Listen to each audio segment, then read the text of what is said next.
But one thing I haven't really explained is why the Zeigarnik effect works. If this is your first time here, Bluma Zeigarnik once ran a study where she gave kids puzzles and interrupted half of them before they were finished and sent them all home. The kids that were interrupted remembered way more about their puzzle later than those who finished, the implication being unfinished tasks stay with us, completed ones fade away peacefully. So ignoring the monkey on your shoulder and not smashing those boxes just makes him even more unhinged. He doesn't let you forget it. And the reason this works like this, according to psychiatrist Roma Kumar, is because of short-term memory. In an interview with the Harvard Business Review, she says that once our brain receives information, it stores it in the sensory memory for a very brief time until it moves to the short-term memory. Many of these short-term memories are forgotten fairly quickly, but when a task isn't complete, our brains constantly rehearse it to keep the information active. Kind of like you would do a phone number when you're looking for a pin. That is what creates the underlying cognitive tension. Once we complete the task, the information is easily forgotten. That little bean on your shoulder is actually your short-term memory refusing to just forget that you might need that material you just passed, which creates this mental load.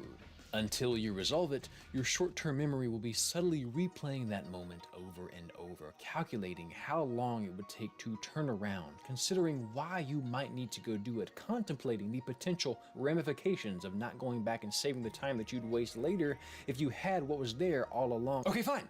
Damn, I'll go see what it is. Copy and paste this sensation to any side quest, any dialogue option you've ever save scummed to check, anything you've ever decided to skip in a game, and I think you know exactly what I mean. And as someone with occasional perfectionistic tendencies, I personally feel a small pang of this every time I come across a locked door or cabinet or chest, because as soon as I see it, I can't unsee it. It becomes a loose end that weighs me down. I know closing loops can be distracting, but story aside, I still struggle with the mental stack of trying not to forget I need to go back and unlock that at some point unless I already missed the key somewhere. Fuck! My brain struggles with Metroidvanias because of this. I love them as a genre. Silksong will be a day one for me when it finally drops the same day my grandkids drop me off at the nursing home, but I do really have to be in the right frame of mind to play them. They're full of locked doors, blocked passageways, routes that are barred behind an ability I've yet to find. It's a delightful feeling to go back and finally close those loops, but this internal dissonance that is created when you are either forced or force yourself to leave something behind you is what is really under the hood of the hab. The weight of carrying unfulfilled exploration often outweighs the inconvenience of going to check it real quick, but we're still left with the frustration of not being able to tell ourselves no. So, what do we do about this? Is there a solution for us as gamers to not be so neurotic about checking everything? What can games do to keep that from happening to us? And in a word, I think the solution for both parties here is trust. Let me show you what I mean. The first 2 hours of Tears of the Kingdom were agonizing for me personally because of my fear of missing content.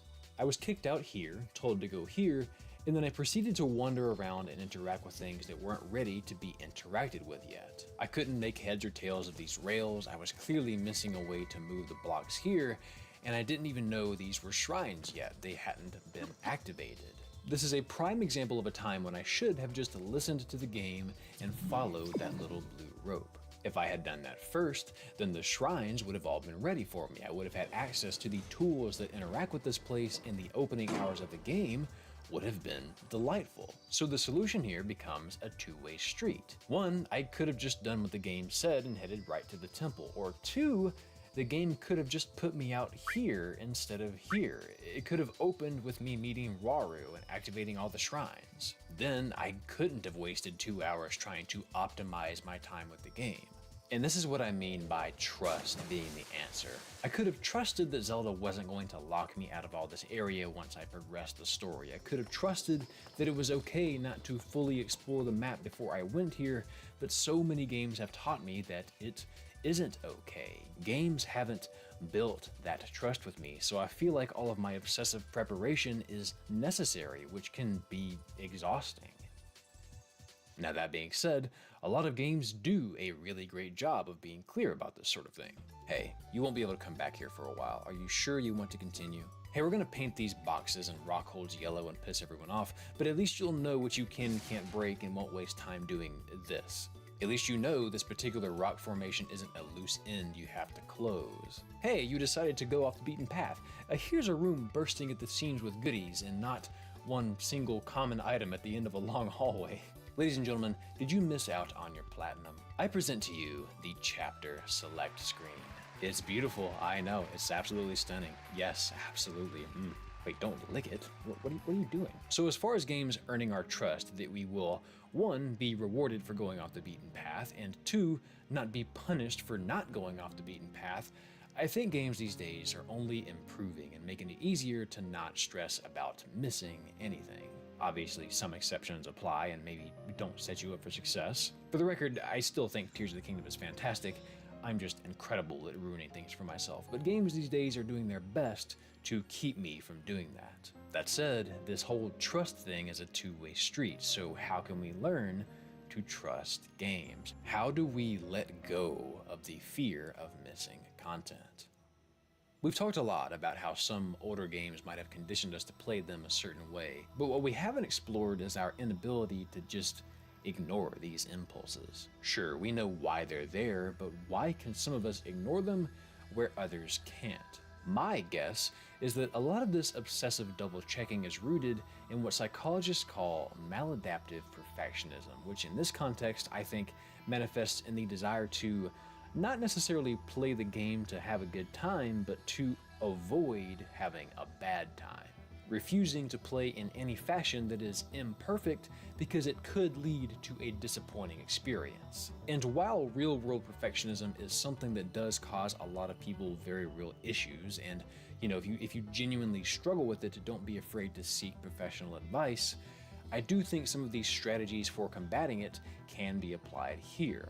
One common thread I keep finding in all of my research on perfectionism is this cognitive behavioral therapy technique of challenging those all or nothing thoughts. Your assumptions that you must play this optimally, or that you'll somehow have less fun if you don't unlock that legendary weapon or leave a side quest unfinished. Sure, it'll be an unclosed loop, but is it really going to undo all of the fun you've had up to this point? When you've finished this game and have uninstalled it, will you really still be thinking about that treasure room you never unlocked? Or will it simply be trivial since the ending blew you away? That big plot twist is what you really remember. That boss fight was hype as hell, and none of that treasure can come with you into the real world. It was all a means to an end after all, and you still beat the game, you still had fun. There was evidence supporting that from the last 20 games you've played. Maybe watching that other ending on YouTube is okay. Maybe you don't have to check everything before you head to that objective marker. Maybe it's okay to miss parts of the game. Another strategy is setting realistic goals, or purposely doing something wrong and not going for a 100% effort. It's setting a limit before you dive into a game. This will do a couple of things. It'll keep you on track, help you explore what it feels like to just do what you feel like, and perhaps give you more evidence that sometimes just beating a game is enough. Good enough is good enough. I know a lot of you watch Dr. K over on Healthy Gamer GG, and even he echoes this strategy. So if you really want to overcome perfectionism, there are a couple things you have to do. The first is to focus on your actions instead of the outcomes. How much time am I willing to devote? And I'm going to devote that, and that's going to be like enough, right? So it's to really focus on the action instead of the outcome. Because the last thing that you'll remember for people who are perfectionistic is they get so caught up on the outcome that they can never get started. If you haven't seen his videos, you really should. They're extremely helpful if you struggle with stuff like this outside of video games. But yeah, maybe you decide ahead of time that this is not going to be your 100% run, but instead this is going to be your do what actually sounds fun run. If a quest doesn't appeal to you because it has a minigame that makes picking mushrooms as stressful as taking the bar exam, Your Honor, I object! skip it. If getting a particular set of armor feels like more of a time commitment than you're willing to give, you don't have to explain yourself, just move on.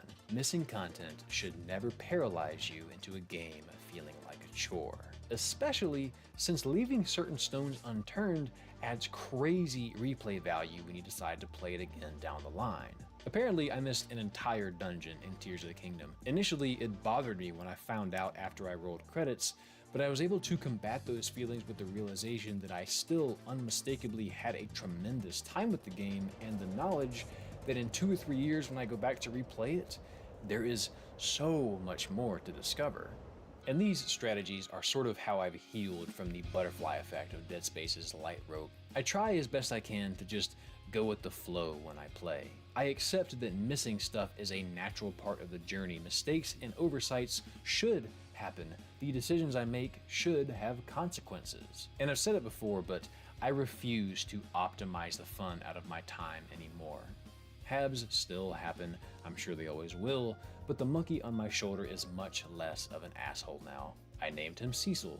He even showed up in a video once. All that to say, I hope that if you're like me and you struggle with content FOMO or have been burned by games communicating poorly in the past, that you heal from that. And that you've discovered how a walkthrough can prevent a lot of headaches. And if you struggle with perfectionism in any form during your time on this planet, that you consider applying some of these strategies. Sometimes, squeezing the most out of life means letting go of the outcomes and the illusion of control you have over them, and instead focusing on what's realistic, allowing your efforts to just be enough. Noticing what is right in front of you, loving who is right in front of you, especially if that person is in the mirror. So rest your ankles, go make friends with your diaper monkey, and go half-ass something.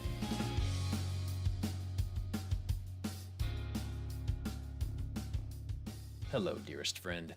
Thank you for watching this video today. If you like this and want to see more videos like it, that lovely subscribe button will make sure you stay up to date on everything I make. And if you just love this and can't get enough, my Patreon page is the place for you. For $1 a month, you'll get weekly bonus content like creative input, bloopers, thumbnail previews, editing live streams, etc., etc.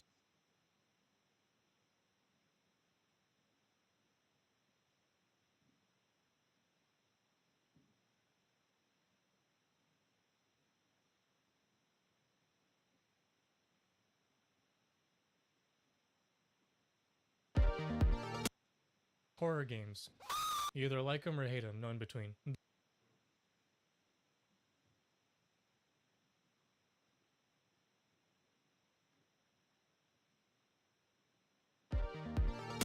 In 2018, Supergiant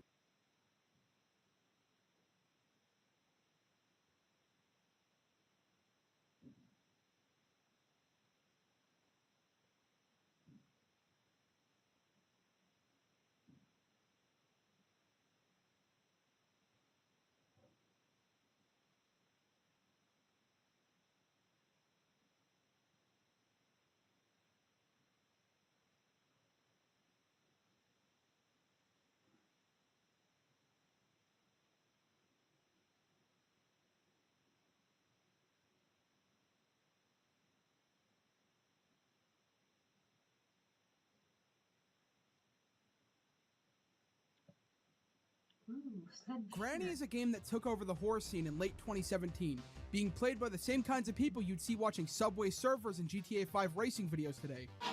Baby back, ayy, couple racks, ayy. Couple Grammys on him, couple plaques, ayy. Kids. But besides that point, it actually is a pretty good game series.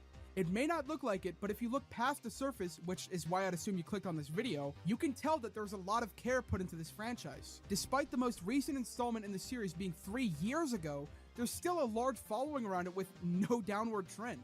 There's still a large amount of people being excited for the next installment, although I can guarantee that most of said people don't know about the past installments, because Granny has been around longer than 2017. In fact, the series started before titans like Alien Isolation, Subnautica, and even Five Nights at Freddy's. With a release date of November 4th, 2017, Slendrina started the story that eventually became Granny. So let's pull out our iPhone 5S or our Samsung Galaxy S4 and get into Granny's house, I don't wanna stay.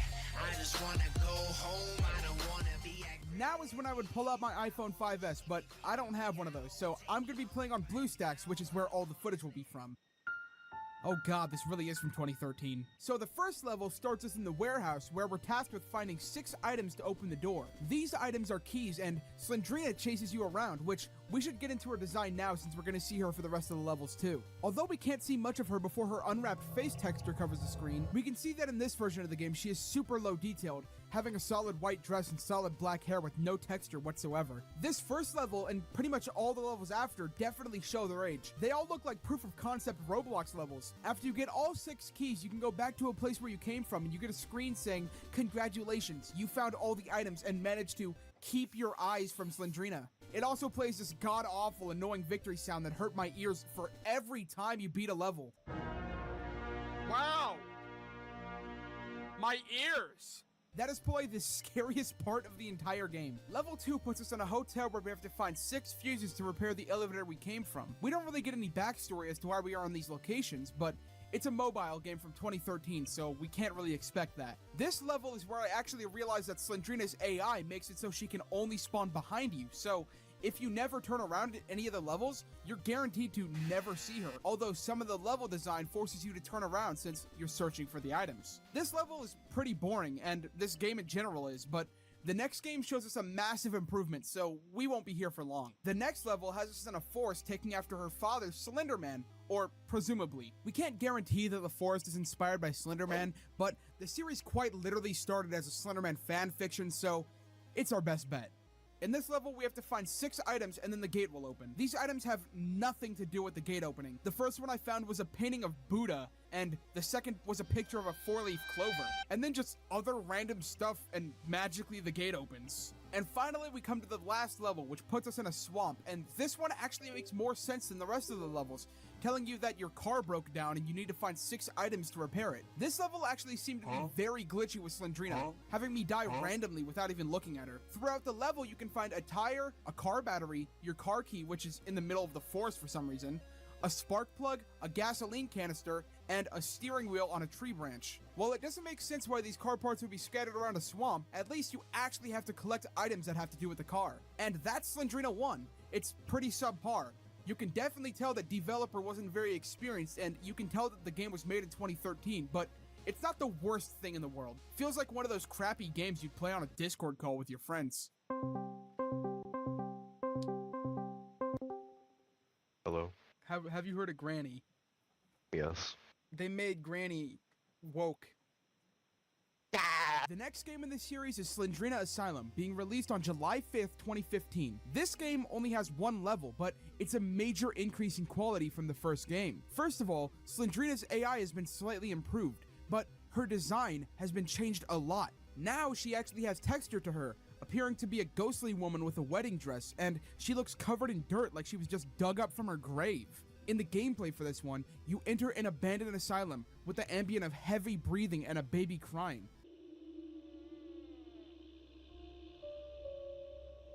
You have to find all of Slendrina's 8 pages and escape in time. However, some of the pages are locked behind doors that need keys you can find. You open the doors that you can and collect a few keys and pages when the ambient breathing starts getting louder. You look outside the door and... What the? Collect my grandma. Hell no! Collect my grandma. That was Slendrina's mom, making her first appearance in this game. She has gray hair, a wedding dress similar to her daughter's, cloudy eyes that somehow don't blind her, a crooked jaw as if it's broken and she couldn't be bothered to fix it, and arms that stay stiff by her sides like they haven't been moved in years. She'll be important when we get to the Granny games, and also just important in general.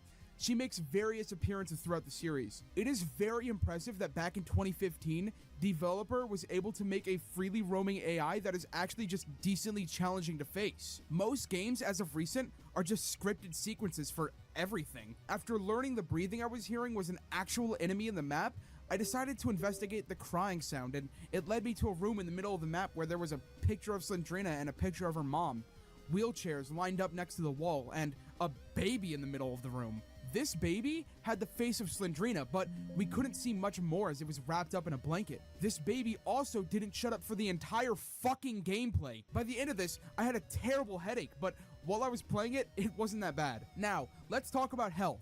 In the original Slendrina game, you would die from looking at Slendrina for too long and had no health. In this game, you get a health bar, which could be a byproduct of Slendrina's mom being in the game. She actually attacks you instead of you getting hurt from just looking at her. Usually, Slendrina isn't really a threat, but if you get low enough health, she can be deadly. There are little health potions around the map you can use, so staying alive isn't that difficult. Slendrina can't melee attack you either. I have plenty of clips from my playthrough where I back up against her and can see her arm, but I don't take damage. I actually wasn't able to find out where the last keys were when I got all the pages except for one, so I think the game could have been bugged, but it could also just be a massive skill issue on my part. I ended up coming up with a genius plan, so I'll just show the clip now. Oh, what was that? Oh, she broke down a door. Wait, what if I have to, like, break open the... Do you think I can get her to break open the doors that need keys? Yes, yes. Come on, come on. This is definitely not how you're supposed to beat the game. Oh! Oh my god! I'm so smart! I'm actually fucking genius! Okay, come on, come on, come on, come on. Let's go. Hey, you got him, anybody? What's your dumbass? She can't even see me!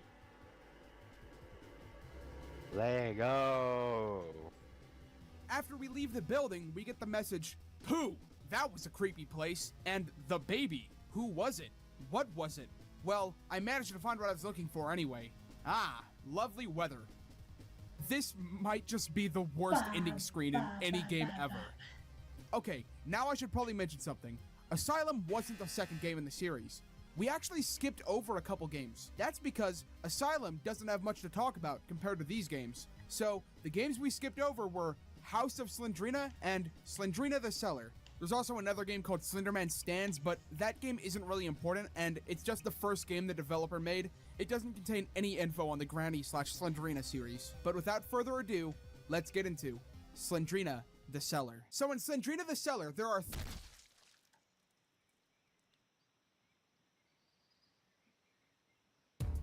So in Slendrina the Cellar, there are 3 levels. Cellar 1, 2, and 3. In the first cellar, you start with the task of collecting 8 books. The roof is pretty much scraping against your head as you walk through the hallways. Pretty much every hallway looks the same, so it's very easy to get lost.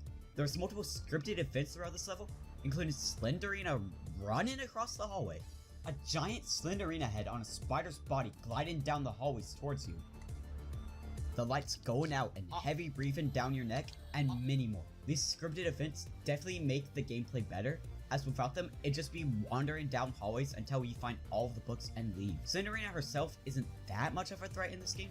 Well, unless you're on hard mode, like I was. If you look at her for 2 seconds, you're dead. In this game, Slenderina has red eyes, meaning this is her actual second redesign. And the asylum has different designs without eyes. The ending of the level shows Slenderina screaming in anger and then flying backwards into the wall, further proving that she is a ghost. And that's 1 out of 3 cellars. Moving on to the second cellar, you only get 1 choice of direction.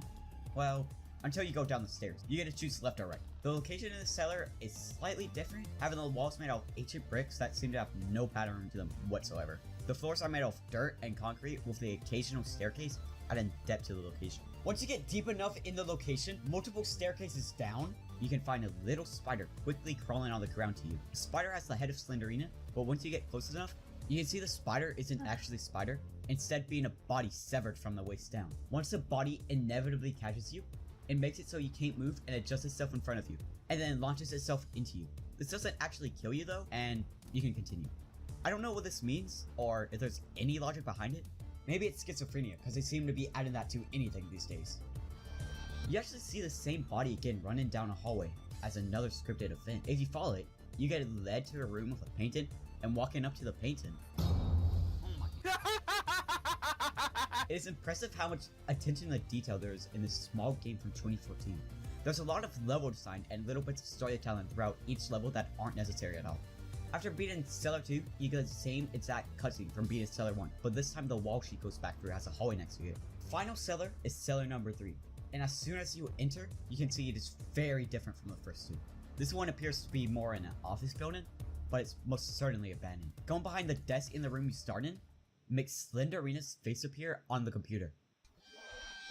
Unlike the other maps, this one seems to have more of a sense of direction to it, having multiple rooms with actual purposes instead of just being senseless hallways. And I'm pretty sure I softlocked myself on the level, either that or I missed the key somewhere. This level doesn't actually have many scripted events because the map is way smaller, but the new level design more than makes up for that. Strangely enough, there's one door in this map that was made out of wood, and after you use a key on it, you get into a place I'd imagine the CEO would be in, holding a clock and 2 pictures of Slenderina. There's also a shower room with literally nothing in it but another key, and you have to use a key to get in, so there's no purpose to the room at all. Why would there be showers in an office anyway? Speaking of the shower room, when you get the last book and leave the building, it shows the same cutscene for the other endings, but Slenderina is in the showers room this time. And that wraps up Slenderina the Cellar. Oh, let me bring Obi back. Sorry about that. What the hell happened? Oh, I guess he took care of that. That leaves me with the House of Slendrina. Now, this game is by far the most important game in the series so far, because this game presents us with an actual full story and answers multiple different questions that have been created so far. When you start the game, you're given the objective of solving the mystery of Slendrina and who she really is. This is the game that introduces Slendrina's mom for the first time. We won't really go over her design though, as it's just a lower quality version of the one from the asylum. As soon as you get in, you can see a cupboard that needs 8 puzzle pieces to open. These pieces are scattered throughout the house. Walking through one of the doors, you can see somebody looking at you from behind the crack of a door. That is Slendrina's mother. She looks kind of like an egg in this scene, but she has a bigger appearance later. Walking closer, she runs away, and if you follow her, she's nowhere to be seen. Searching for more puzzle pieces, I ended up soft-locking myself by opening a door that locked me against the wall. After restarting the game, I learned that this house is bigger than I thought, having an upstairs and downstairs area. The downstairs area is locked, however, revealed to be the cellar. The key for the cellar is what we get for collecting the puzzle pieces, so let's keep looking. I finally went upstairs, and directly up the stairs and to the left, I was able to see Slendrina's mom's head being on a spider's body. It saw me and then ran away immediately. Spiders are actually a very important aspect of the series for some reason, but we'll touch up more on that later. Going back downstairs, I was able to find a bedroom with a photo of Slendrina's mom on the wall. Going into the closet,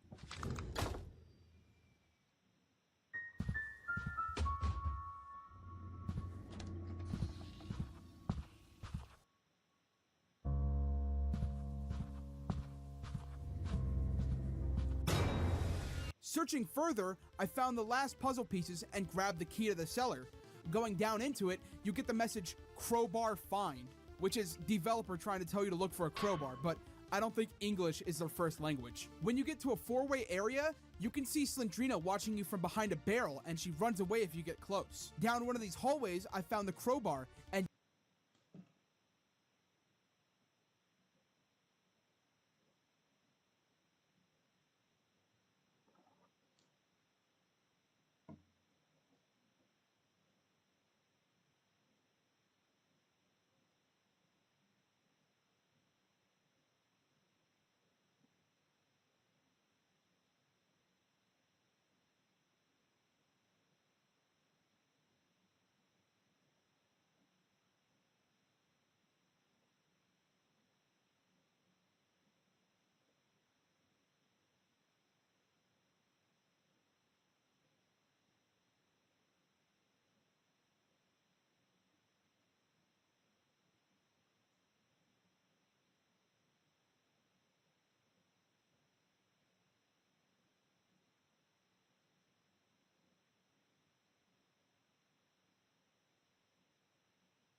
Oh my god, I should have done this with OG. Sailor Moon.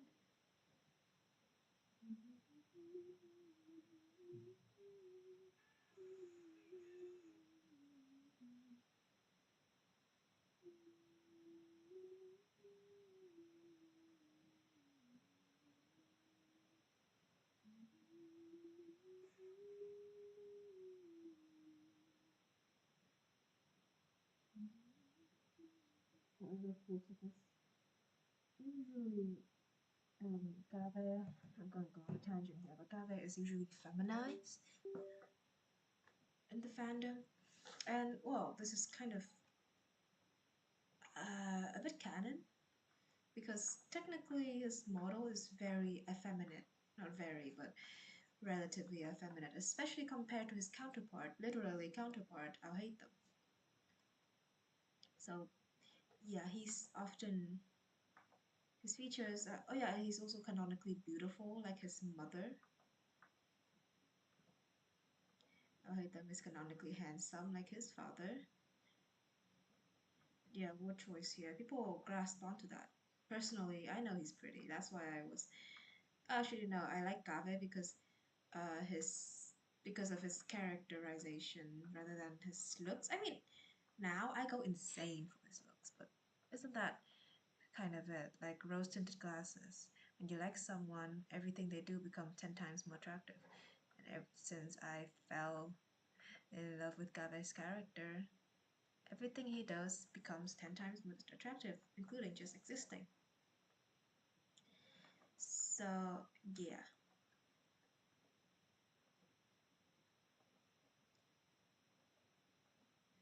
He's very feminized in fandom, and honestly, well, I wouldn't. That's what I say. There's something wrong with that, but sometimes there is something wrong with that, but only sometimes, and I'm not gonna go into that. The point I'm trying to make here is that it's common to see him with like a very bichon and almost femboyish look.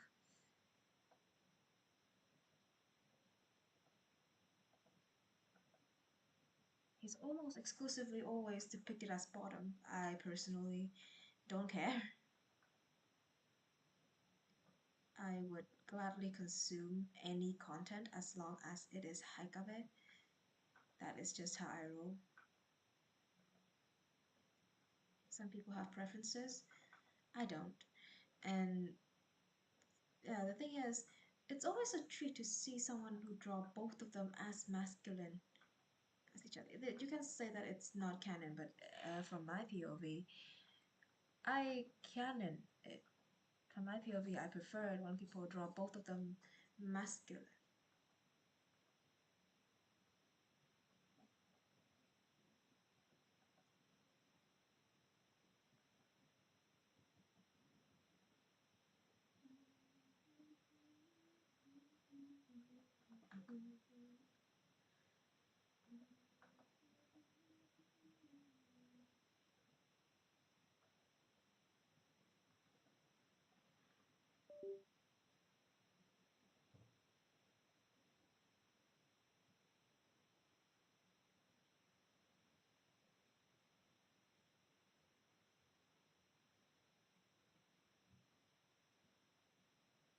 And this one.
be back. Be back.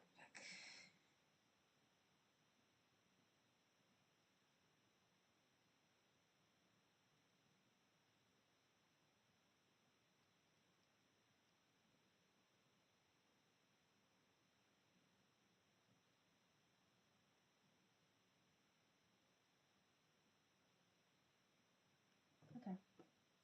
Back to And used it on a door that was wedged shut. In the room, there was a chest in the corner, and I'll just let this scene play out when you open it.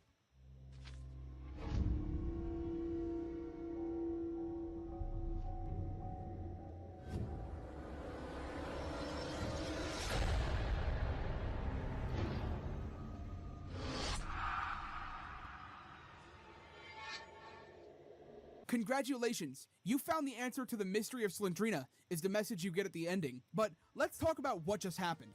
We picked up a picture of the chest of Slendrina and her parents, her father being Slenderman, but this picture portraying them before whatever made them like they are now. This shows Slenderman's face for the first time, albeit not canon to the actual Slenderman lore, and shows Slendrina and her mother being an undamaged family. Our character then sets down the photo and turns around to reveal the damaged family, Slenderman needing to hunch over because of how tall he is. And that's it. Moving on to the child of Slendrina, this takes place after the asylum. In the asylum, there was a baby Slendrina that cried the whole time. That baby has grown now and is the main enemy of this game. We start off on the floor, a spider crawling past us in a room with a safe, and we search around for a key, letting us out into another cellar. This cellar is small and kind of like a mix between a basement and the underground section from GM_Maze. Oh no, I think we got Chungus.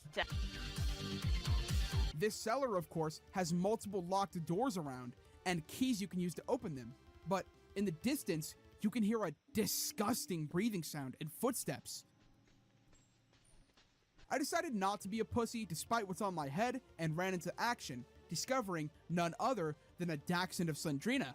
Okay, that one was a bit out of pocket. Discovering none other than Slendrina's child, a little spider guy on the ground, way different from its old design. It chases you around for a surprising amount of time until it eventually loses you. It is near impossible to get through this game without coming in contact with it. If you explore the cellar more, you can even find a mattress, which is where it sleeps. But there is a simple way to get it to stop chasing you, and that is a door in the corner of the room that leads to a staircase. This staircase brings you to a house area, meaning that this could be another house that the family of Slendrina owned. In this house, there is no wandering enemy, but every once in a while, Slenderman appears, working the same as Slendrina has in the previous games. Also in this area, there's a bedroom you can unlock, showing Slendrina's child in a cradle, and walking up to it, you get lunged at, but no damage done, like it's FNAF 3. Anyway, the reason we explore this house in the first place is to find a bunch of parts of the safe key. Once we find the last part, we have to go to the safe from the room we started in, and open it, revealing Slendrina's diary. Okay, before we pick this up, I just want to warn in case this triggers motion sickness or something from someone, the screen will be violently shaking for a bit, so go to the timestamp on screen to skip that. 3, 2, 1. After picking up the diary, Slendrina shakes the entire house and cellar, extremely pissed as the game says, and you have to get to the front door as fast as possible. Running upstairs, Slendrina throws stuff at you in an attempt to stop you from escaping, and as you get to the front door, a giant hallucination of Slendrina's child faces through the wall and tries to grab you before phasing back into the wall. You run to the door and you're free. A note appears on screen of Slendrina's diary, reading, "Dear Diary, it has been a good day today, but I'm starting to feel dizzy and nauseous now. The whole family went to the park and the weather was wonderful. Mother was in an extra good mood, which doesn't happen that often. When she came home, she cooked us dinner. I thought it tasted a bit weird, but didn't dare to say anything. Mother looked pale and had to lie down straight after dinner. I can hear him in the other room. The pain. I'm feeling even worse now. My head is spinning." This note is very important. It finally gives us insight on what happened to the Slendrina family. While we don't have the full story yet, we can take from this that Slendrina's mom poisoned their family and was happier than usual when doing so. This note also gives us a year that this story takes place, that being 1892.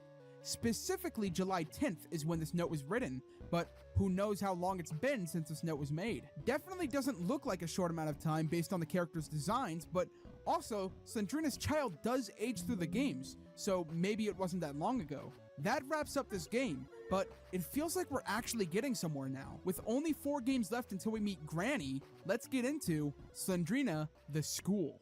You enter a school with 3 stories and a basement. You have to find 8 fuses to get the door on the top floor to open. When searching, you can find a teddy bear that you take with you. Slendrina is the only enemy trying to stop you. After collecting the 8 fuses, you take them to the basement and put them in the fuse box, opening the door on the top floor. On the wall, there are pictures that either Slendrina or her child drew, being scribbled on paper. After opening the desk in the middle of the room, you put the teddy bear you got earlier into it. Next to the teddy bear appears a school photo with all the faces blurred out and X's over them, except for one. You got what you needed, so you head downstairs to leave. When you reach the bottom of the staircase, and you get pushed over. You slide across the room and you turn around to see Slendrina holding her teddy bear, having just pushed you over. She runs towards you and you hold up the photo. Then, as you set it down, Slendrina is gone. The ending text says that Slendrina spared your life.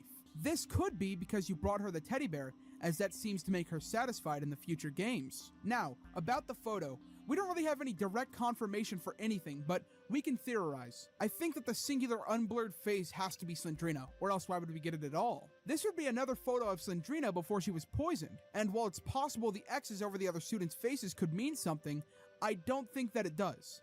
That's it for Slendrina the School. The next game isn't even worth mentioning. Slendrina the Cellar 2 is a massive downgrade from the school. You just go down into another cellar while Slendrina, her mom, and her child chase you. You find 8 books, leave, and then the door gets shut in your face. That's it. Now, these next 2 games are very important and very good.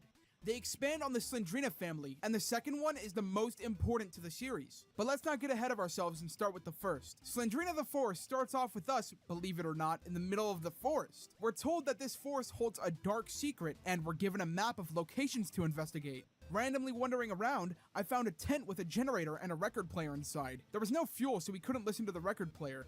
However, nearby outside, there was a rock with a crowbar sitting on it. Following the map, I went to one of the circled locations and found a key, but at this point, we aren't aware of what the key is used for. We'll hold on to it anyway. I looked at the map again and started heading towards another circled location, this time with some kind of building in the circle. When I got there, I saw Slendrina's mom wandering around and tried to stay out of her way.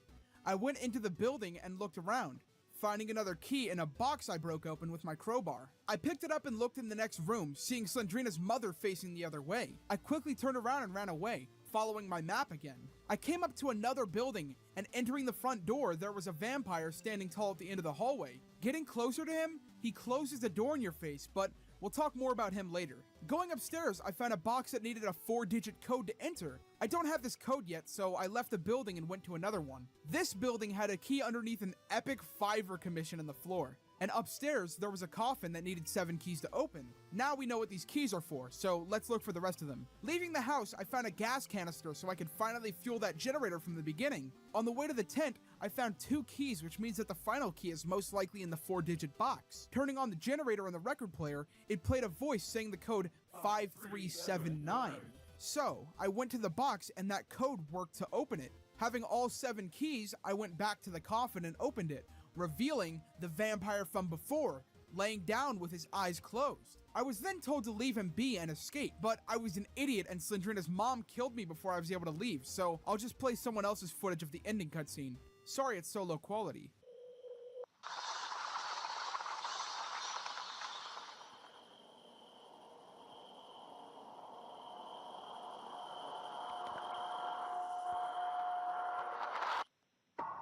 Some of you might already know who this character is, as he's made multiple appearances in other popular media. This character is Nosferatu, or Count Orlok. You're most likely to know him from this. Wait! If that was you on the phone and you on the bus, then who was flickering the lights?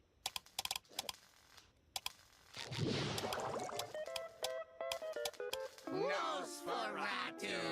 This character is important in the next game, Slendrina X. So, let's stop wasting time and get into the final Slendrina game. Opening Slendrina X, you're met with a title screen of Nosferatu, his spider, and Slendrina. Nosferatu actually has 2 pet spiders, and they're really damn annoying. But starting the game, you're in yet another cellar, locked in a room. You have to find a key to get out, but there isn't a key anywhere. Luckily, you are able to find a loose brick in the wall and pick it up. With no other means of escaping, you slam the brick against the door until it breaks open. Running through the cellar, you find a map and a staircase next to it leading out of the cellar. As you walk up to the staircase, you realize that this isn't just another house or another cellar.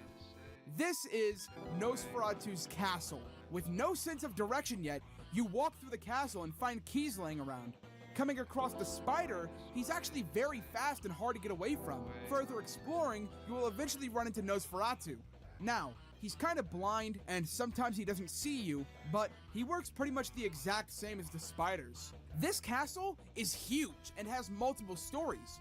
If you follow a staircase as high as you can find Nosferatu's coffin, which is also his spawn point. Also up here, you can find a chest that requires a specific key.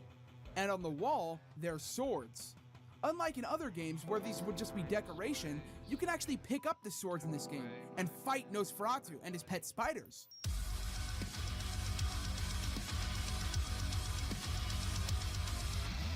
Nosferatu takes 3 hits to kill, and his spiders take 2 hits.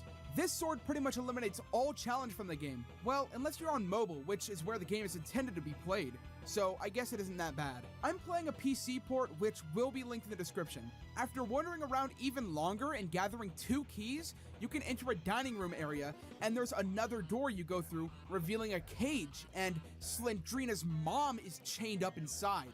It seems like her poisoning the family has finally caught up to her, and now she's been locked away by Nosferatu. Picking up the blue key next to her, you leave to open the blue door.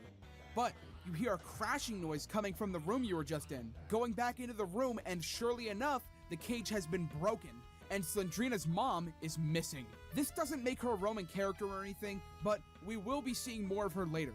Anyway, with this blue key, we go ahead and enter the blue door, finding a note in a drawer next to it. The note reads bookshelf, obviously telling you to look for a bookshelf that looks out of place. And once you find it, you pull the book, which gives you access to a crowbar. This crowbar is then used on another door similar to the one Slendrina's mom was found in, and you find another note on the bed. This note reads cellar. They're basically just sending you around the entire map, getting pointless notes that tell you to go to the opposite side of the map over and over again. But luckily, this is the last note. Picking up the note in the cellar, it reads piano AHCAEF. There's multiple pianos in the map, so this one is a bit confusing. Searching through, you can find a piano that lets you play the notes. After playing them, a lamp falls over on the piano, revealing a handle. This handle goes to a door in the middle of the map and lets you access the attic area, where you notice you need something to weigh down a pressure plate and some weird puzzle. Luckily, we don't need to do the puzzle, as moving 4 squares gives you the chest key. We know where to use this chest key, so going back up to Nosferatu's coffin, we open the chest, giving us a rusty anvil. This anvil goes onto the pressure plate from earlier, so running all the way back, we set it down, go into the room, and pick up a book. This next part is somewhat hard to explain, but in a final boss battle against Slendrina and her mother, we are put in a white box. Staring at Slendrina makes her face appear darker in the book. We can't stare at her for too long though, or else we will die. After looking away from Slendrina, we get a little break where Slendrina's mom's giant head phases to the wall and tries to get you. Looking at her, however, makes her get shy and phase back away. This gets harder as it goes on, with her mom appearing more frequently, but we didn't come here for nothing. Slendrina appears in one last-ditch effort to kill you, but you've been through this long enough. Slendrina is sucked into the book Goosebumps style. You slowly close the book, examining it and dropping it. Finally, the entrance key lays on the ground in front of you. You pick it up, and the house starts shaking again. You may have captured Slendrina, but her mother is still free. You need to escape, so you run as fast as you can downstairs, heading towards the next staircase. But heading towards the next staircase, a giant head of Slendrina's mom starts sliding down the hall trying to kill you. There's only one way to go, so you turn back around and run, getting to the end of the hallway before seeing yet another head of Slendrina's mom. Luckily, there's a door behind you, so you run through it, coming up to another staircase. You take the staircase down, now on the 2nd floor. Going the only direction you can, you see another head, so you turn as it chases you, bringing you to the main staircase. Finally, you've made it to the exit. You run as fast as you can to the door and escape. With no plans of ever coming back, and Slendrina captured, you end up wondering, you may have captured Slendrina, but you've also opened up a new mystery of Slendrina's family. Where did Slenderman go? What about her mom? And where's Nosferatu?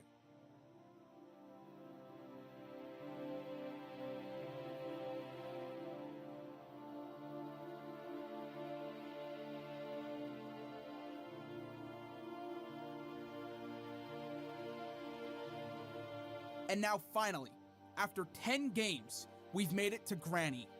The reason you clicked on this video. The story of Slendrina is over, but her family still thrives. Okay, now stick with me for a minute because the quality of the games is about to get a lot worse and will remain that way for a few versions. We're going to be starting from Granny version 1 and going over major changes as we go through updates. Granny version 1 is very bare bones and probably isn't the version you remember. This version of the game contains the upstairs and downstairs areas, but that's it. There's not even side quests like getting the crossbow or rooms you can only enter by crouching. This will, however, lay out the foundation for the game, so let's get into the design, character, and gameplay of Granny. Granny version 1 is a mobile exclusive and was only ported to PC after the game started getting popular. You start in a 2D pre-rendered menu of Granny's house, with her standing in the doorway to the kitchen. Starting the game, you're met with a screen saying, Day 1, and a cutscene of you getting out of bed. This is because in the game you get 5 lives, and each life counts as a day. Every time you die, you progress on to the next day, and if you don't win by the 5th day,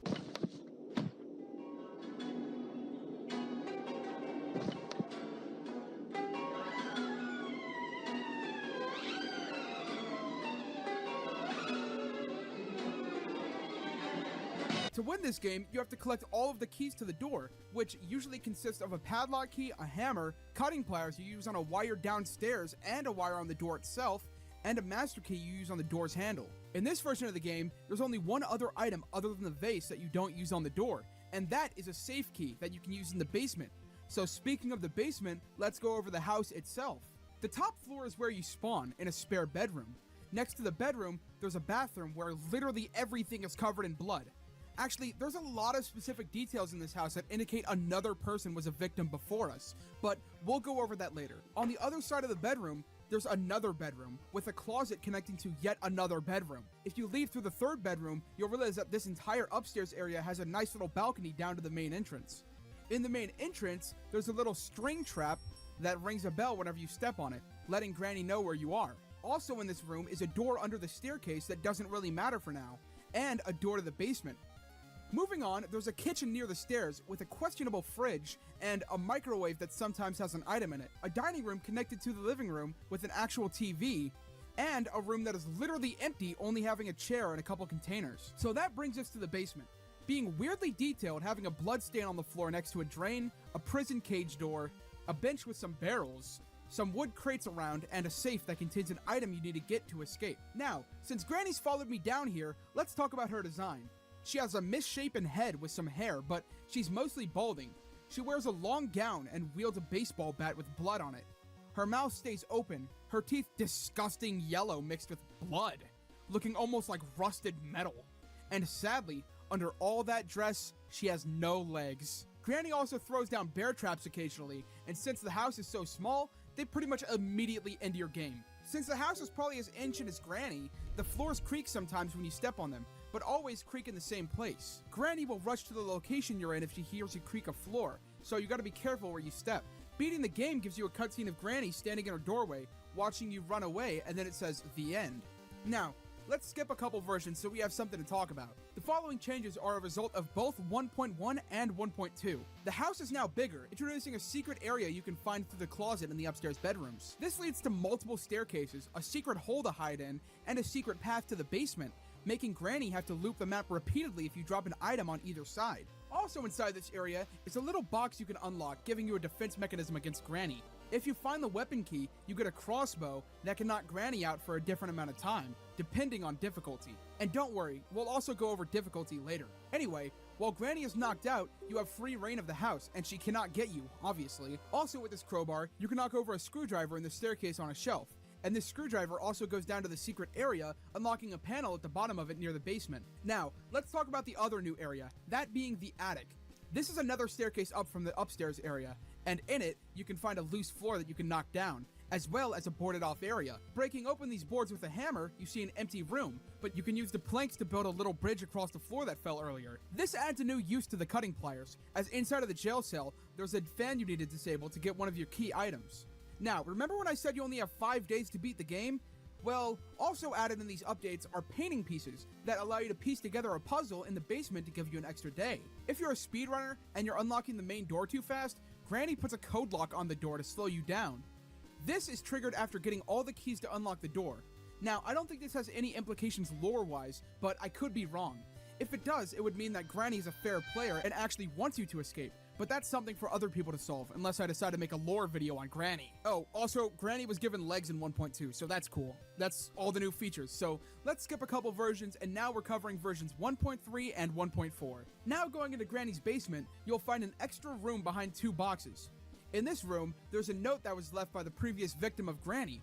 We will come back to this, but all we need to know for now is that she hides keys and fruits. There's another tunnel in this room, and going out through it, you'll end up in a shed outside. This shed holds blueprints of a guillotine, and sometimes extra items on the shelves. Exiting the shed, we realize that we are in Granny's backyard, where we can see another string trap and the guillotine in the blueprints. Also in the backyard, there's a playhouse and a well. Everything in the backyard requires specific items to operate. The well needs a crank, and when you pull it up, you can get another key. The playhouse needs a specific playhouse key, and inside there's another puzzle that requires 2 cogwheels to open, giving you another key. And finally, the guillotine requires a watermelon you can find in the house, and the watermelon holds a key. Now, inside the basement as well, behind the staircase, there's another staircase down, leading to Granny's garage. Don't ask me why there's a garage underneath Granny's basement or how that works at all, because I have no idea. Inside this garage, there's a crafting bench where you can make a shotgun?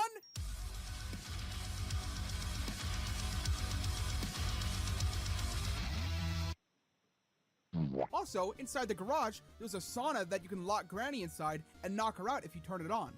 If you don't turn it on, she breaks the sauna open, which makes it so you can't trap her in there again. There's also a car in the middle of the room, but it doesn't matter too much yet, only holding a key inside the trunk that you open with a car key. Also, there's another ending now, so let's talk about that. In the secret passageway, in that crawl space, there's a hidden button that you press that unlocks a wall, and pushing it out of the way, there's a teddy bear.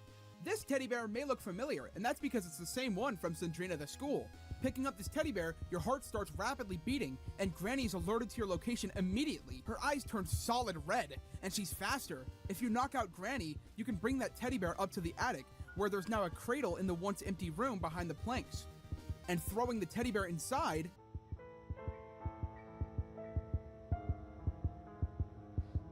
and this is how you get the special ending. Now, after that, which is most likely just an Easter egg, but maybe canonically a memory of Slendrina, you escape normally and unlock an ending cutscene where Granny sits on the steps next to the teddy bear and Slendrina is behind her. That wraps up versions 1.3 and 1.4, so let's move on to the next 2 versions. Finally, this is when Granny released on PC, so we no longer have to deal with this crappy scuffed BlueStacks footage. Okay, before we get into any of the new stuff, I just gotta say that to play this version of Granny, even though I own the game on Steam, I had to pirate it so that I could get an older version.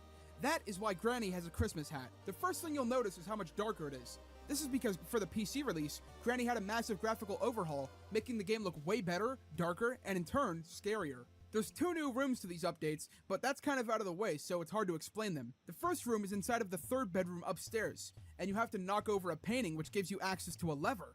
Flipping the lever makes a bookshelf in the room move, and behind it, there's a pedestal for a book. If you find the book, you can place it and the wall moves backwards, revealing Slendrina's mom being chained up in Granny's house. On the walls, there are also photos from Slendrina X. It seems that after she escaped Nosferatu's castle, Granny took over capturing Slendrina's mom, or Granny's daughter. The other room is upstairs in the attic. There's a special key you can find and use to reveal yet another staircase above the attic, which leads to a room with a spider's cage, a plate, and a cupboard on the other side. You can either shoot the spider in the cage with a shotgun, trap it by shooting the target next to its cage with a crossbow, or place meat to distract it while you run across the room. Funny enough, this meat is actually a reused model from one of developers' old cancelled games, which was a Minecraft clone that looked like this. There's a new nightmare difficulty, which changes the game entirely, but we'll go over that when we talk about difficulties at the end. That door that was under the staircase before now is locked, and you can unlock it using a remote. Inside, you can usually find pepper spray, which is a weapon that can be used against Granny. It makes Granny unable to see, so she can only follow sound. And now, finally, there is a new way to escape Granny's house. If you go back down to the garage, you can see that Granny's car can now take parts into it. Around the house, you can find an engine part, a wrench, a car battery, spark plug, and a gasoline canister. Using all of these, you can fix Granny's car, but also need to use a padlock key to open her garage door.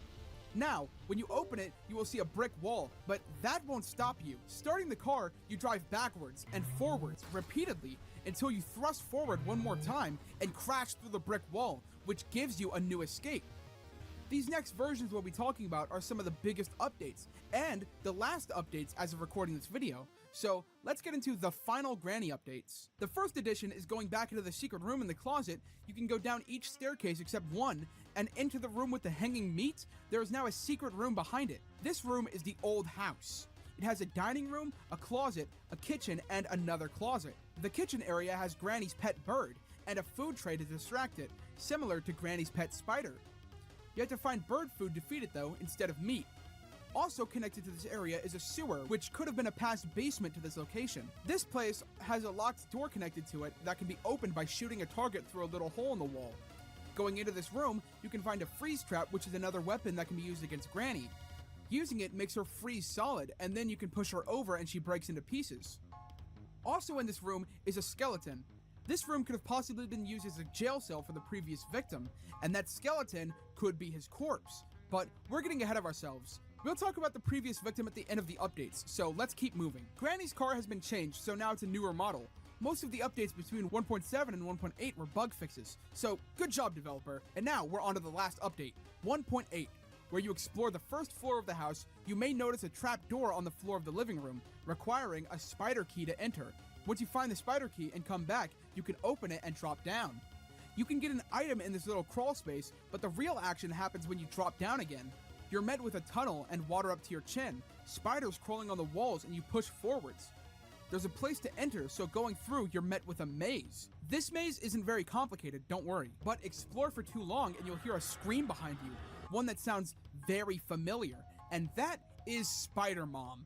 Slendrina's mother is back again, and also a spider again. Items can spawn in the hiding spots in the tunnel, but the main area is a little hiding hole containing a giant pipe. There's also another pipe in this room that you can use a screwdriver on to find a new item. The giant pipe in this room takes a rusty padlock key, chain cutter, and wooden stick to open. Once you've gotten all of those, you can open the pipe and walk out, giving you a cutscene of Granny and Spider-Mom looking back at each other, and then out the tunnel, realizing you've escaped. And that covers every Granny update since the first version was released. A lot of these updates were released after Granny 2, and even 3 were released as well. Granny will most likely keep getting updates even after this video drops. But now that we've covered all of the updates, let's talk about the hidden story behind this location. All of the blood around the house, the secret messages, and the body from the previous victim. As soon as you get into Granny, you can see that there's a message carved into the table next to your bed that says 5 days. The bedroom next to the one you spawn in has blood on one of the pillows, so that room is suspected to be the room that the previous victim started in. It also wouldn't make sense for them to start in the other bedroom because of Slendrina's mom being in it. There's also quite a bit of evidence to show that something happened in the bathroom with the previous victim, because the sinks, toilet, and bath are covered in blood. And not just stains either. There's actual blood in these that has just been sitting there for who knows how long. There's streaks of blood next to the bath like they tried to claw their way out of it, and the mirror is shattered. Downstairs in the dining room, there's a bloody handprint on the window, and the window has been pushed out, which is usually how people get to the backyard while playing. But it might have been that the victim broke the window, and that's why you can get out through it. They might have broken the window just to see that the backyard is fenced off. Also outside on the shed, you can't see it normally, but if you use cheats to go out of bounds, the word help is spelled in large red letters on top of the shed. Granny's bat has blood on it when you first see it, so that could also be from the victim. There's a message in one of the drawers saying, "Leave this house," and tally marks on the wall of the closet, counting the days until Granny kills him. Now, let's go back to that one note we saw earlier in the room made of dirt, the one that said Granny hides keys in fruits. These were the victim's last words, the last note they made. It reads, "This is my 5th day in this house. She chases me wherever I go. I'm quite injured and my body hurts. The only thing I remember before I woke up in this house is I was driving when my car suddenly broke down. I went out to see what the problem was when someone suddenly hit me in the head. I managed to open a pair of locks on the front door, but that's all. Why did she do this? I hope no one will experience the same thing as I do. If I do not survive this and someone finds this message, I have noticed that she sometimes hides things inside of fruits. And this victim is estimated to have died the exact same way as the first death cutscene in the game, because there's a pool of blood in the middle of the basement leading towards the drain. Although, another way they could have died is by being locked in the jail cell and forced to starve to death, as there's a skeleton down there. Now, there's only one last thing to cover on Granny 1, and that is the difficulties, which make a huge difference in the game. Now, the boring stuff. Practice mode gets rid of Granny entirely, but the spider, Spider Mom, and fall damage can still kill you. Easy mode gets rid of the floors creaking and makes Granny and Spider Mom extremely slow, so it's hard for them to follow you. Granny gets knocked out for a long time if you knock her out. Granny also has bad eyesight. Normal mode has creaking floors, and Granny gets knocked out for a shorter amount of time. There's a new lock on the door, that being the number lock, which is opened by a piece of paper with a code on it. Hard mode makes Granny and Spider Mom go faster, but still slightly slower than the player. Knocking Granny out doesn't do a whole lot, mostly only knocking her out for 30 seconds. There's also now a battery lock on the door, requiring a battery to open. And the last standard difficulty, Extreme Mode. Granny and Spider-Mom are now faster than you. There's iron bars covering the basement hiding spot. Creaking floors can't be avoided. Granny is only knocked out for 15 seconds. And there's a new lock, that being the switch lock that requires you to open a box outside with a screwdriver and flip a switch. You also aren't allowed to get an extra bonus day. Still with me? Good. Now we get to talk about the cool difficulty, that being Nightmare Mode. This isn't a standard difficulty. Instead, it's a checkbox on the menu screen. Once you enable it, you'll notice differences immediately. The walls are now blood red. Everything is covered in a squishy, jelly-like blood. The footsteps even are squishy sounds. The music is creepier, with a terrifying ambient, and there's ghostly rats that run around the house. These rats work the exact same way as creaking floors, alerting Granny to you, except they move around the house, and sometimes they can move into you without you doing anything. They also cover your screen in blood whenever you step on them. Granny has a new look in Nightmare Mode, looking almost like she's made of concrete and charcoal. She's unaffected by tranquilizer darts, as they just bounce right off her, and she's pretty much unstoppable unless you have pepper spray. Can't see. Every time Granny drops a bear trap, it's now fleshy and alive, looking like a new Plants vs. Zombies character. There's really annoying chase music while Granny chases you that just gets louder and louder until you can't even hear yourself think. And that is the end of Granny 1. But we still have a few more games to talk about, so let's return to our roots and wake up in Granny's cellar for Granny Chapter 2. We wake up in Granny's basement this time, and exploring around shows us a spike trap, a place for a wheel, a staircase down, and a staircase up. Let's start with going down. At the bottom of the staircase, we can find a boat that we need various items to start up, similar to the car, even needing some of the same parts as the car. If you jump into the water, you're met with a new monster, having 3 large tentacles, teeth, and an eye in the middle. It's really strange looking, so it's kind of hard to describe. This monster also appears in another part of the game, but we'll cross that bridge when we come to it. Also, its eye is the same eye from the Scary Maze game, so that's awesome.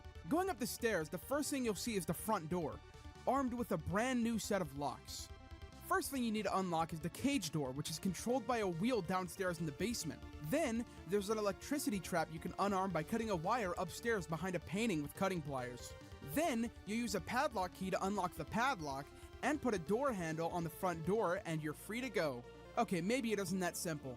The house is actually pretty big and has a lot going for it, so let's go over the rooms. The living room is right next to the front door, with your average American couch and television, a grandfather clock, and a new photo of Granny and Slendrina together. About now is when you'll first run into Grandpa. He's completely bald with white eyes, old stained clothes you might see on the average Californian living on the street, wielding a walking stick that kind of looks like a crowbar with the way it's colored, having blood on the end of it like Granny's bat. His hearing isn't as good as Granny's, but he can still hear super loud things and Granny dying. The next room is kind of like a hallway, having a doorway to the bathroom, the backyard, and a loop back around to the first room. It has a bookshelf where you can pull one of the books to reveal a tiny hiding spot, with a weapon box that has a double-barrel shotgun in it. But you need a weapon key to open it. There's also a piano to play some lo-fi hip-hop radio for Granny to beat you over the head with a baseball bat to. Now let's explore the backyard. There's one of those weird army rooms from old Call of Duty-esque war games. Going into it, there's a crank that's locked with a screw. This crank is connected to a moat, and if you release it, then a wooden board stops water from going across. On the other side of this moat is a cage holding Slendrina's child. Yep, Slendrina's child is back once again, and it behaves exactly like the spider from the previous game. You can feed it meat to distract it, shoot it with a shotgun, or a taser to instantly kill it. Killing it alerts Grandpa and Granny to you, making them have red eyes like when you pick up Teddy in Granny 1. It'll also make a floating head of Slendrina appear above it, staring at you and screaming, which could be what alerts Granny and Grandpa. It is unknown if this is the canon ending for the child, because it doesn't appear in any other games after this. Let's move on and go upstairs, where the first room you'll see is the kitchen, which in all my playthroughs has had the meat spawn in it that you feed to Slendrina's child, so I don't know if that's a coincidence or just how it works. There's a radio on the counter, and turning it on... Moving forward, there's a dining room and a security room. The key to the security room can be found on Grandpa's neck, so you have to knock him out to get the key. Opening the door, we get a camera system that can actually be turned on and operated, and a ladder to go up again. We'll come back to that ladder soon, but let's just explore the rest of this floor for now. There's a bedroom, and in the corner of it you can drop down to the bathroom on the previous floor. And also, there's a staircase you can unlock that goes down there as well. Next to the bedroom, there's a balcony, but the outside is boarded off using wood painted blue to simulate an outside. What's the kindest way to say you took away my friend? What's the kindest way to say you took away my friend? What's the kindest way to say you took away my friend?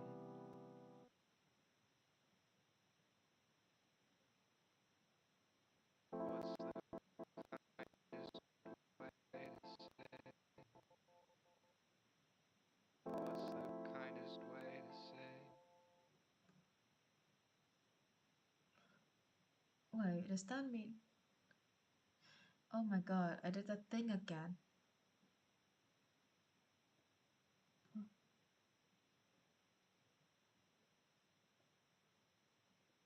The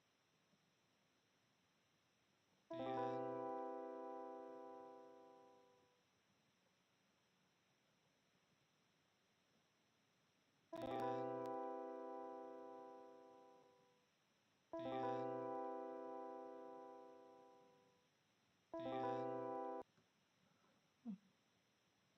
Shit, so I left scene 5.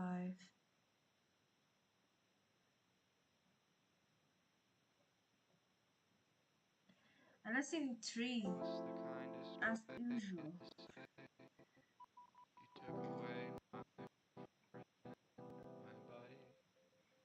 Well, again, he shouldn't take too long.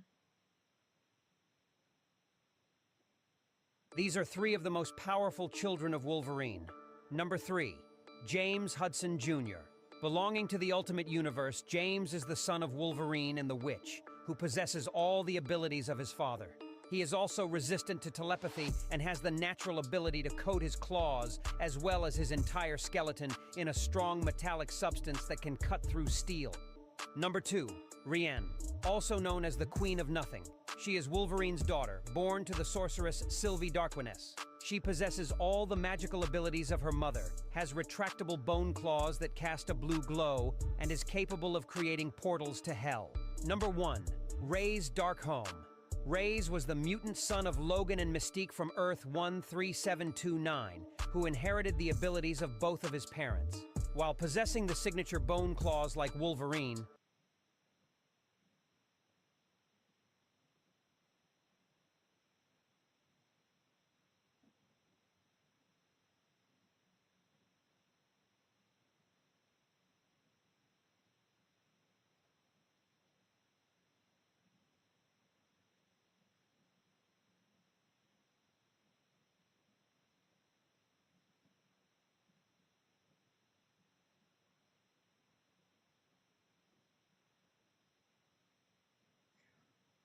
Isn't that interesting?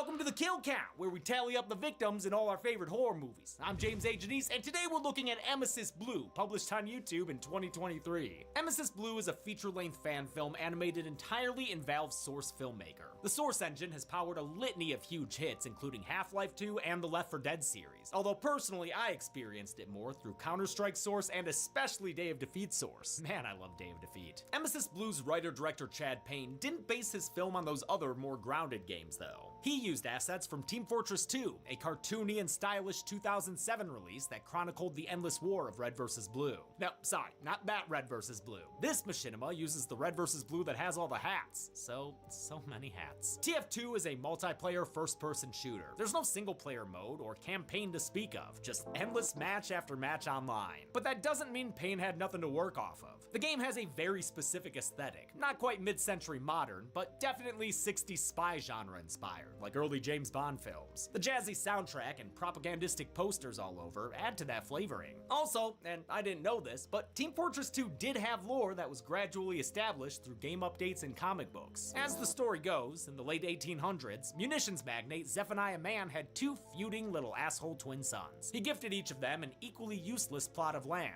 Blutarch Man took Gravel Pit, making it blue-controlled, naturally, while Redmond Man took Dust Bowl, putting that map under control of the Red Team. Ever since then, the brothers have been hurling 9-man teams of mercenaries into death matches to steal the other's waste of space. Over the years, Valve fleshed out the personalities of its 9 character classes with a series of videos that were directed and edited using the publicly available Source Filmmaker tool. Anyway, that's how I lost my medical license.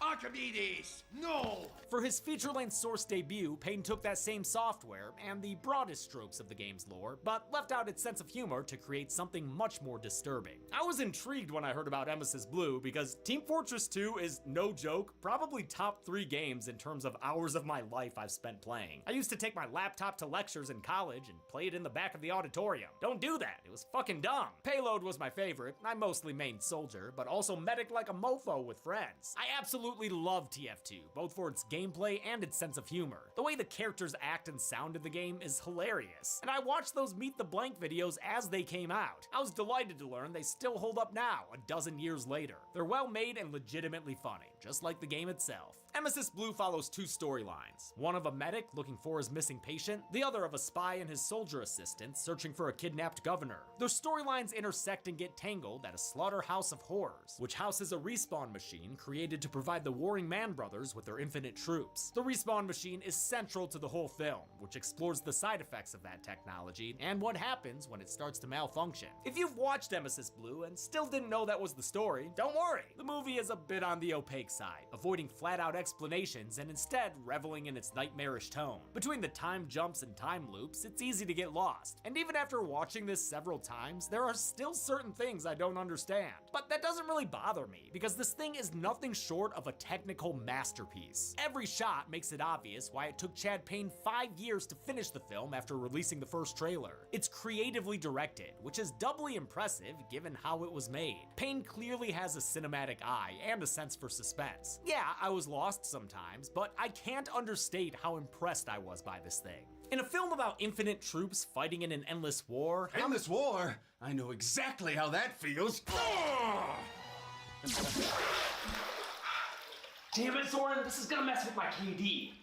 But at least I get to enjoy my respawn routine with today's sponsor, Dr. Squatch. I love Dr. Squatch. DrSquatch.com/deadmeat, or clicking the link below. That's like buying 6 bars for only $4 each, which is hard to find for such a great quality soap. In a film about infinite troops fighting in an endless war, there have gotta be a lot of kills to count. So let's get to them.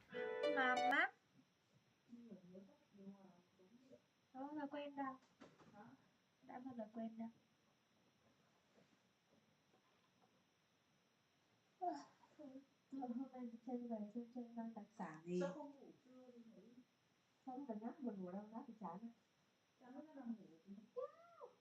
Không bao giờ. Sao nó bây giờ về? Đó chắc là tôi hỏi. Đang tối nào? Ừ.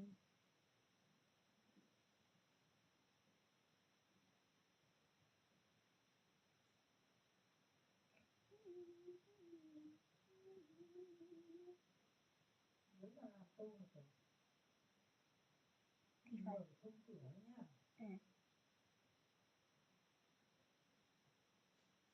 hôm nay đô la có đi làm không? Con có cái gói hàng để đưa chị. Hàng con chưa mang lên đây nhưng mà đấy. Để đấy nó mất đi sao? Mất đây. Nói chung là bao giờ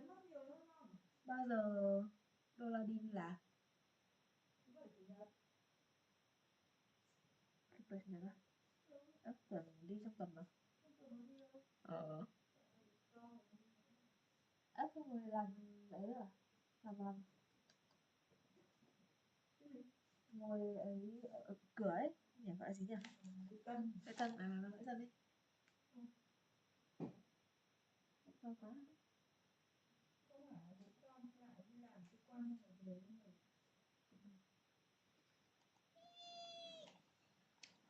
Thế rồi khi mà em bé sinh ra thì mình có điều động bên mình xem rồi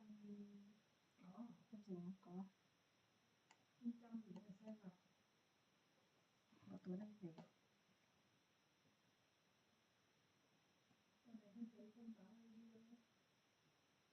đi đâu đi đâu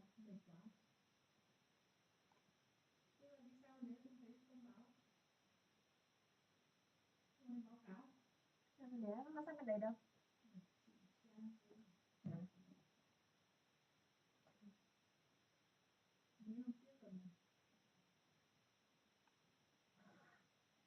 Tưởng là chị nói nhưng mà chắc là tưởng là đã nói rồi.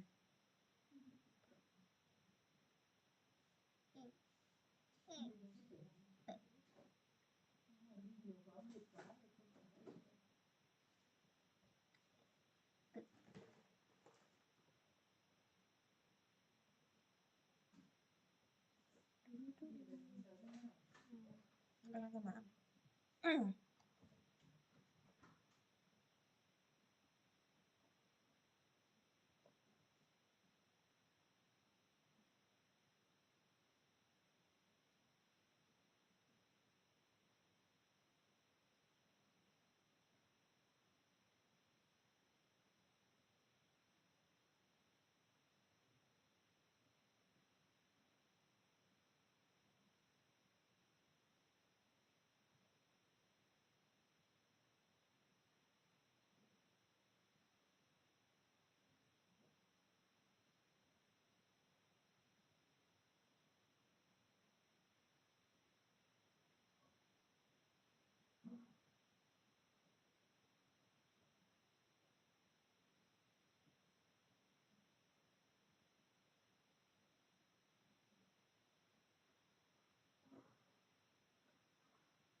fucking god, fire feet. Like, jeez. Oh my god, I want to render fire feet like that. And something to saving it to your bond. Fire, I swear to god, Hades' best design choice was giving them fire feet. It's so cool. God damn it. It makes me sad that I didn't think of fire feet before I saw it. Ugh. The movie begins with nightmarish test footage of a respawn machine. Feels like something out of the back rooms. It leaves this Day of Defeat soldier with his eyes hurting. They shouldn't be hurting though. They're not even there. Idiot. On Halloween night, 1968, Dr. Fritz Ludwig, aka the medic, reveals he has the same nightmares I do. Lots of dead bodies to count. From what I can tell, there are 6 red bodies being dumped into this, sewer tunnel. The medic's also a Kubrick fan by the looks of it, and might have latent fears of evil gonzos and or tickle monsters. But don't worry, Doc, that shadow's just a scout. The scout, real name Jeremy, tells his doctor friend that he's been having nightmares about being followed. The medic knows a solution here. Valium. In the game, the medic is just as liberal with his medicine, playing a support role who heals the other classes with his medigun. The character is a self-taught medicine man who ignores the do no harm part of his job in favor of scientific discoveries. In the game, he's voiced by Robin Atkin Downs, who also voiced Shinnok in the animated Mortal Kombat movies. In Emesis Blue, the medic's voiced by filmmaker Chad Payne, who also voices the Spy, the Demo Man, the Heavy, and a whole bunch of other characters. Holy crap, dude. I like that he takes the effort to imitate all their voices. The sound of progress, my friend. Oh, don't be ridiculous. This friendly checkup is interrupted when a box of VHS tapes tips over on its own. Jeez, you got a whole video store in there. An anachronistic store at that. VHS tapes weren't invented until 1976, 8 years after this movie takes place. The scout's insurance doesn't cover rentals, so he steals the 1931 film M by Fritz Lang, a film school classic. Should have grabbed the battleship Potemkin while he was at it. After this opening, the movie takes an episodic format, starting with Chapter 1, Graveyard Shift. Across town, a veteran soldier is so bored, he almost blows away a harmless shadow person. He's waiting for his boss, a private investigator spy, to meet with their latest informant. They're looking for information about the recently kidnapped Jules Archibald, the governor of New Mexico, who's backed by the Blue, the Builders League United company. Their informant is a Heavy, a Russian character, and the American soldier doesn't trust him one bit. That Ruski's twice your size. That makes sense, given the whole, Cold War thing. Don't forget, this movie and the game take place in the 60s. In the game, the Heavy is an enormous jovial man named Misha. He likes to sing the baritone songs of his people and eat a steady diet of sandwiches. That keeps him big strong, so he can carry around Sasha, his 330-pound Gatling-style minigun. Meanwhile, Game Soldier is a crazed American patriot who was rejected by every branch of the US military for being too crazy. He went on a one-man World War II campaign that didn't end until 4 years after the war was over. His voice is very much styled after George C. Scott's depiction of General Patton. We're going to cut out their living guts and use them to grease the treads of our tanks.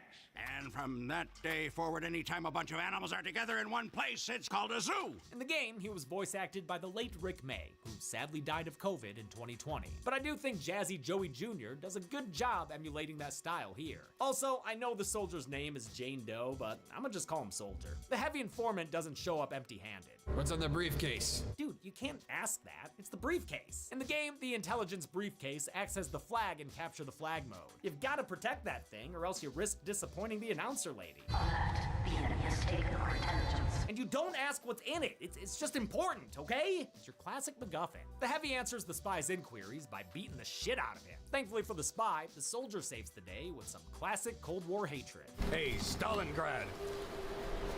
Eat this! And also a big gun. Before the two Blues can check out the briefcase, that strange plague doctor swipes it, then leaves in a stolen hearse. In Chapter 2, Dinner's Ready, the medic drives his patient home and reluctantly admits that there have been some problems with the Blue Company's respawn machine. It doesn't always work like it's supposed to. Some get stuck inside trying to come through. The scout's dropped off and buzzes into his mom's, alley house?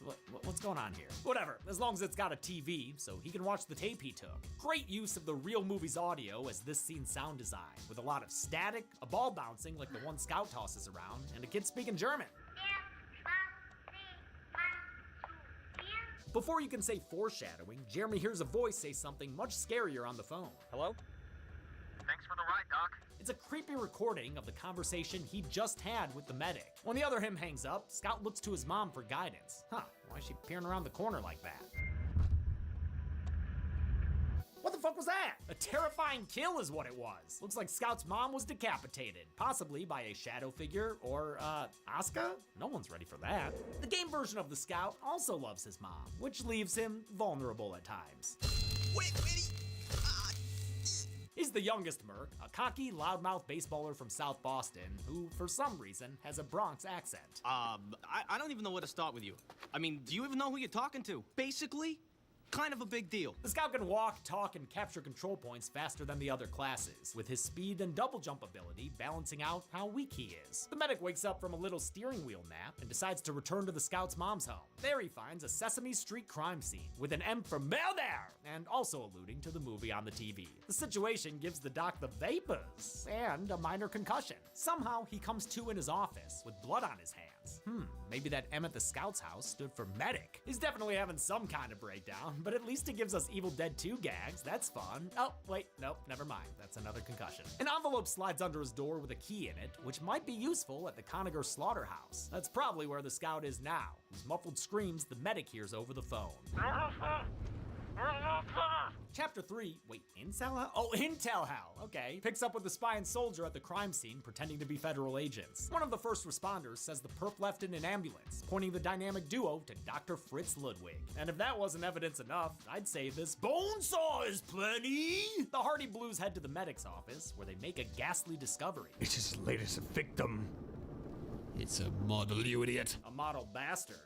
Still, there are other things suggesting the good doctor ain't so good, including another looped phone call with the medic's voice that really confuses the soldier. Who is this? It's the voice of God, you son of a bitch, and I'm coming for you! Ludwig couldn't have been calling, because he and his medigun just got to the slaughterhouse. Good thing he arrived before the entrance fell apart. The Conager slaughterhouse is played by the red portion of the classic Capture the Flag map 2 fort. And I mean classic, man, because the TF2 version is a remake of a map from Team Fortress Classic, the original game that I am old enough to have played many a time at LAN parties. Oh my god, is that really what the character models look like? I feel ancient! The medic tries to take the first elevator he finds, but it's unfortunately occupied. Incredible weight limit on that thing though. The undead Russian chases him deeper inside the slaughterhouse and even breaks his precious health hose. It's pretty sad to see this, since in the game, the medic and Heavy are besties. Nothing like an ubercharged Heavy wreaking havoc. Ludwig follows the ominous M's until he finds Scout's baseball, an engineer's wrench, and a chained up coffin. Using the key slipped under his door, he unlocks it to find Jeremy taking a little Napsferatu.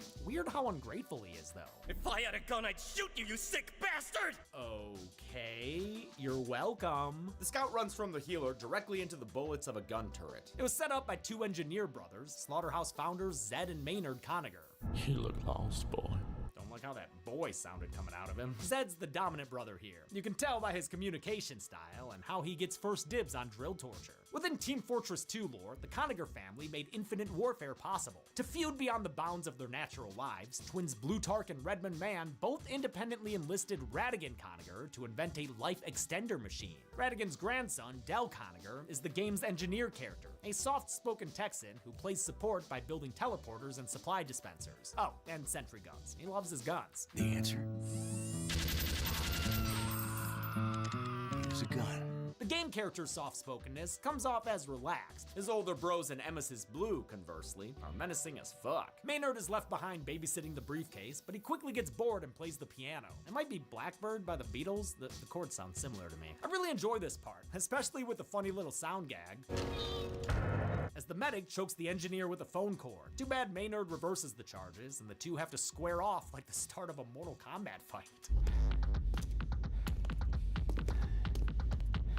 The medic's no match for Maynard. He beats him down, then breaks out the double barrel to blast a hole in his chest? What?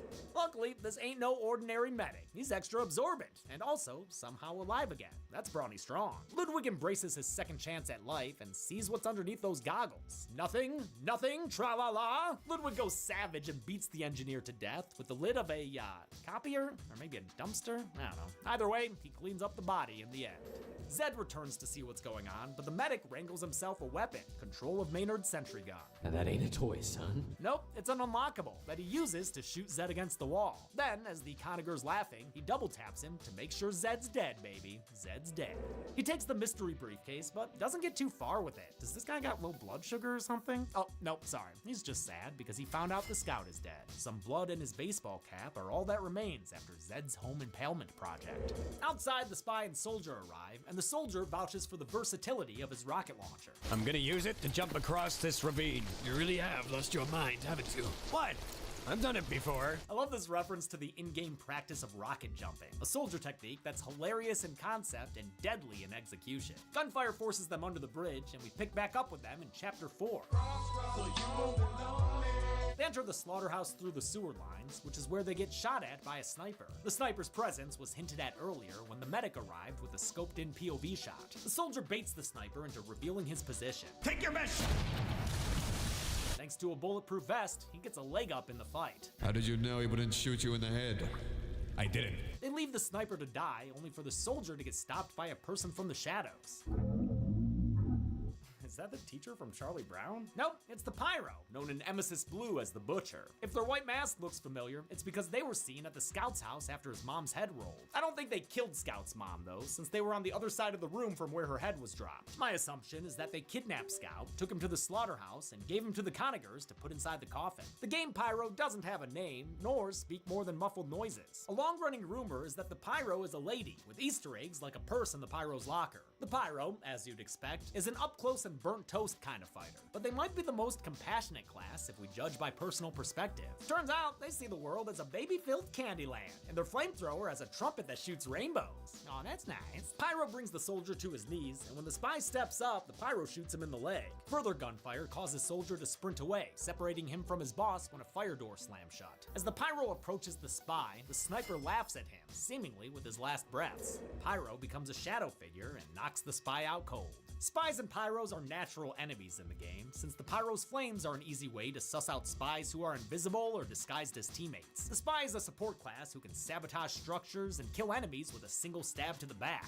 They are annoying as fuck. The character is a besuited French rogue who talks down to the other classes while probably having sex with their moms. For sure the Scouts. The spy in Emesis Blue, real name Detective Jacques Murnau, keeps the condescension but loses the suave sophistication. He's more tightly wound and at the end of his rope, mostly because he's stuck with a soldier as an assistant. Now by his lonesome, soldier rudely interrupts a conversation between two shadow men. He hurls a crowbar at them. What the fuck, dude? And ducks towards the nearest rift in space-time.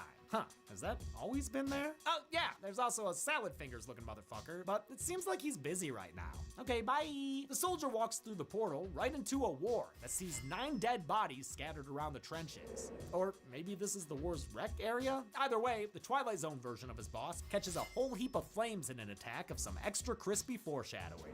Soldier also sees a scout get shot in the head, and I'll count him as dead, even though maybe he was just bitten by a radioactive bullet. Man, that little guy really doesn't work well with the respawn machine, huh? Soldier wanders back to reality and finds a drinking buddy in the form of a captured demo man from the red team. Soldier names him Cyclops. Maybe Cyclops can explain the plot so far. I want to know what the hell is going on here. I don't know. Damn it. The game's demo man is named Tavish Finnegan de Groot, a chronically drunk demolitions expert from a long line of Scottish demolition experts. He's a defensive class, great for blowing up structures and people. I mean, his default loadout is 2 different kinds of grenade launchers. Cyclops ain't only missing an eye, he's also missing an arm, but he negotiates his freedom with the soldier, only for another shadow person to show up and chuck a crowbar at him for a change. Haha. Oh wait, actually this isn't a change. It's a time loop and he just hit himself, like an idiot. No time for an Amanda Show joke though, since the mutated scout is coming around the corner. The soldier takes his new friend to go as old double digits turns everything into creepy ass low fidelity. Wow, I love the distorted look of this attack. It's like we're watching it from a VHS that was copied from another VHS. Soldier ends it by sticking his crowbar into Giant Scout's forehead in what might be the world's first self-kill assist. Okay, you can go now. Cyclops leads the soldier to the promised cache of weapons. They also find damning evidence about the respawn machine. It's longer than you think. A lot of these ominous lines about the machine are lifted directly from the Stephen King short story, The Jaunt. That story's about teleportation, but the central technology can similarly drive a user insane. It's really short and has a disturbing ending, so I highly recommend you read it. The color-crossed friends tiptoe past a bunch of dead-looking bodies, but I ain't counting them yet, because looks like there's still some juice left in the tank. In fact, right after the soldier and demo get their weapons, they learn how much respawning can change a person. It gives them horrible posture. A Resident Evil 1 reference confirms the worst. We've got zombies on our hands. That, or the sniper, is even more perseverant than we thought. I love that gag, and I love the physical comedy of the doorway jam too. Great button with the heavy. Cyclops executes the crawliest creep and proves these zombies still have glass skulls. Turning to the leftover 4 undead, the heroes take care of them with a Rube Goldberg-like action sequence. The soldier crushes a scout with a supply closet, spilling gasoline all over, as the demo man electrocutes an engineer with an overhead light. That ignites the fumes, which blows the heavy clean in half. They just shoot the last guy, the zombie soldier, but by then they've earned a lazy kill. Somewhere else in this place, Ludwig comes across a zombie of his own. Like, literally, it's a red medic. A Reddick? Ludwig shocks his redder half with the broken end of his medigun and flees to an office that looks a lot like his. There, he discovers how that zombie red medic was killed in the first place. Apparently, he acquired Stalingrad's body and used it for experiments. The injection he gives the heavy peps him right up. One might say he's a bit too pepped up. I mean, the guy's so juiced, he thinks he can pull off that hat. The resurrected Russian chases Ludwig through various walls until he's distracted by the badly burned zombie red doctor. He finishes off the guy who brought him back to life with a handheld headshot. Stalingrad continues his top-heavy reign of terror right into the other storyline. He pins down the soldier and demo man beneath a statue of a giant chess piece, maybe? But before he can finish the job, Ludwig reappears and tells the heavy to go screw himself. The 3 non-zombies make it into an elevator where they escape the heavy and have a good laugh about it. Well, they have a laugh about it. Not sure how good it is. Boy, they've got a long way to go. What is this, the platform? Chapter 5, The Doorway, starts with a flashback. Back before he was kidnapped, Governor Jules Archibald offered the spy a deal. You wanted a promotion? Here it is. In exchange for a new car that will eventually get blown up, and a new sidekick who he can't fucking stand, the detective executes 3 political prisoners by shooting them right in the head bag. Aw, and these ones don't even have pictures painted on the outside. This is a guilty memory during the detective's torture at the hands of the pyro. Thanks to their efforts, we get to see the spy under his mask. Ooh, now do the pyro! Oh, never mind. Never mind. The odd triple reached the ground floor, and since Soldier doesn't know the medic, he's suspicious of that briefcase in his hand. That doesn't belong to you. I can explain. Yeah, in this movie, doubt. He tells the medic to sit and stay while he and the demo check the slaughterhouse jail. Wait, slaughterhouse jail? Are these cells for criminal cows? They find Governor Archibald behind bars. Oh, thank God! A rescue! He wastes no time shouting at the soldier for teaming up with the demo. He's bigoted against Cyclops because he's on Red Team. I mean, he might also be racist, who knows? A creepy wheelchair wheels by creepily, and after that distraction, the soldier finds everyone gone. Everyone except that Day of Defeat soldier. Man, it's weird seeing a realistic-looking human in this space. Cyclops wandered off to a place he thought was a bar, and by the looks of it, it's the one in the Overlook. Covering for Lloyd as bartender is Del Conager, the engineer from the game and younger brother to the now-deceased Maynard and Zed. The demo's regrown eye should be a sign that something's wrong, but if that doesn't do it, you can rely on Del's creepy dialogue about the respawn machine. It's eternity in there. Meanwhile, the medic fights another reflection, and, in my opinion, wins, then finds the respawn machine itself, which has got some, all sorts of fun stuff inside. Looking like Lake Mungo in there. According to the machine, there's been a file corruption, but all you need to do is hit Y. You took away my friend, my body. What's the kindest way to say? You took away my friend, my body. What's the kindest way to say? You took away my friend, my body.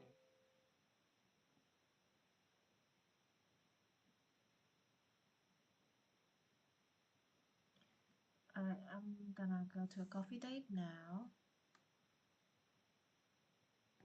So